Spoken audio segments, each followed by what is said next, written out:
Hey, what's going on, everyone? My name is Matt Jarbo. This is True Book Theater, and Ant-Man and the Wasp opened up this weekend to $75 million. A far cry away from the $200 million that Black Panther opened with up back in February, and the 17 million that Avengers Infinity War opened up with just a couple months ago. But 75 million when it comes to Ant-Man is actually pretty good, considering the first movie opened with 50 million just 3 years ago.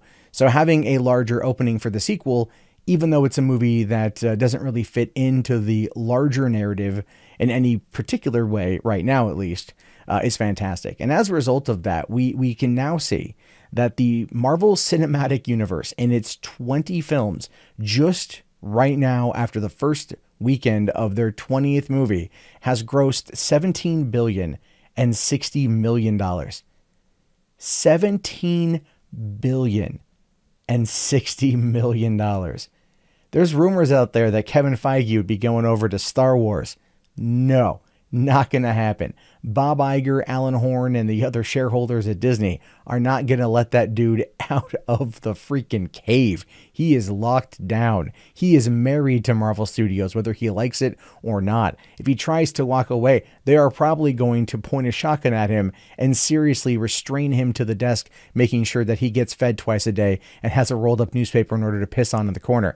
I'm just saying, there's no reason why they're ever going to want to let him walk away from this at all. I mean, we can just take a look here and see just at some of the numbers here.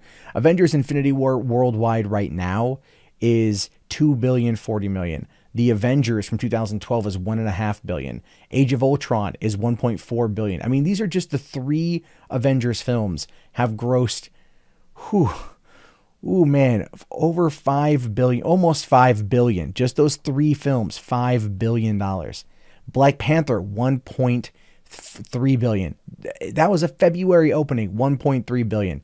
Iron Man 3, the first film to drop after the first Avengers, $1.2 billion. I mean, think about that. It was a year later, and it grossed $300 million less than the Avengers. And it's still argued by some as the worst Iron Man movie. That would be number 2, honestly, but... Captain America's Civil War, $1.153 billion, which is basically Avengers 2.5. Let's be fair here.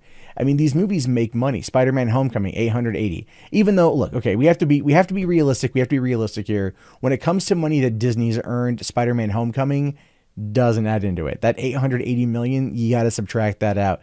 So it's still over 16 billion, but that's seriously, no one's gonna be upset about that, right? No one's gonna care. Guardians of the Galaxy Volume 2, 863 million. Thor Ragnarok, 854. And these are all movies that released last year. You can see how much money these movies are making year after year. I mean, even Ant-Man down here, 519 million worldwide gross. Pretty damn good. Iron Man, it came in just under Iron Man. Iron Man 2, 585. Iron Man 2, 623. Thor: The Dark World, 644. Doctor Strange, 677. I do feel that Doctor Strange should be a lot higher. Just saying. That movie was awesome. It's up there. Guardians, 773. I mean, the lowest grossing movie was The Incredible Hulk right now.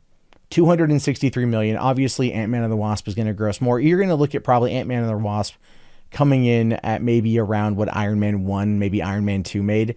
It's going to get over $500 million, but it's probably not going to do much more than that, just simply because the rewatchability of the film is not really there, which is one of my only complaints. It's a good movie, it's a fun movie, but it's such a middle of the road experience that you don't really feel the need to watch it again.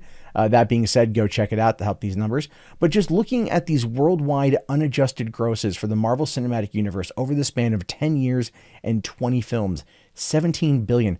What is it that this franchise has done that no other cinematic universe has been able to do? They try and they try and they try, but they keep failing left and right.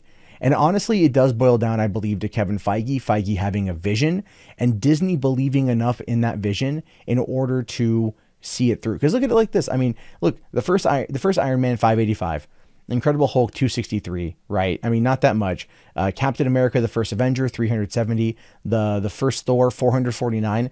These are movies that went, this is all like 9-10 years ago. You know, when you had the first, or well, not the 9, 10 years ago, but like, 7 to 10 years ago. And these movies were, doing okay, but then it literally jumped from Captain America being the one leading into Avengers from 370 million to $1.5 billion. I mean, that is a hell of a leap. That is an absolute hell of a leap, which goes to show you that the fan base has been there from the beginning. The consistency of films, not only in their production quality, but the rate of which they've been coming out, shows you that this is a franchise that, and when we come back to this at 40 films in another 10 years, we're going to see it's going to gross, another 17, probably to $20 billion, if not more. This is a money-making machine, and wait till Fantastic Four and the X-Men come into play. Whew. Disney, how do I get in on this action? And everyone else out there, Warner Brothers, Universal, Lionsgate, Sony, watch how they do it, and then just like seriously figure it out. Because if you want this kind of money, it's out there. But you have to be willing to play the long game. And that is precisely where DC has failed, and Marvel has 100% just nailed it out of the park. But anyway, these are just my thoughts on this one. What do you guys think about this? Is it deserving of the roughly $17 billion? We'll say 17 billion just because it's the full cinematic universe here. Is it deserving of the 17 billion? Should the movies, some of them, have they overgrossed? Have they underperformed? Which one's your favorite? Which one do you think should have done better or should have done worse? Let me know in the comments below. My name is, of course, Matt Jarbo. This has been $3 Theater. I'll talk to you guys later. Have yourself a great day and peace out.